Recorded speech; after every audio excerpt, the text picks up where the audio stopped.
My name is Cassidy Washburn. I am a sociology major, Hispanic studies minor with a concentration in global studies. I'm originally from Boston, Massachusetts. I was looking particularly at small liberal arts schools, and my mom actually found Whitman. She was like, there's this college that has rock climbing, and I was like, oh, that's so cool. And here I am. I was really excited about climbing coming here. I had done some climbing in high school, and that was a big part of my first year at Whitman. I was always like, wow, this is such an awesome space. I love it, and I wish it could be more accessible. Climbing requires a lot of resources. It requires a lot of gear, so it's a very expensive sport in that way. In addition to it, just like the day-to-day aspect, it's historically been very not accessible or inclusive of marginalized communities. Folks who don't have that time or money or ability do not have access to that sport and don't have experience with this sport. Like, you come into the climbing gym and everybody seems really good and like really strong, and that in and of itself is very intimidating.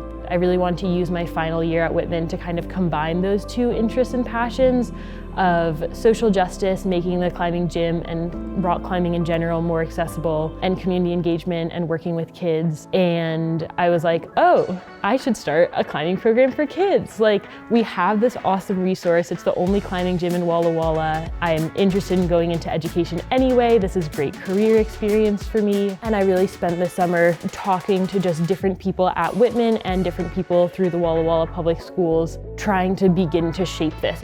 One of the best things was the very first day of program. The kids walked in and they all like crowded down the stairs and were just in awe. Like, everybody's jaw dropped, and that was just such a cool experience of being like, whoa, this place is so cool, like we get to be here. One girl came up to me and she was like, Cassidy, this was the best day of my life. And that was coming from a 10-year-old who is like too cool for school, you know? It's not a 6-year-old saying this was the best day of their life. It's been really rewarding overall. I'm excited to make it something that continues on.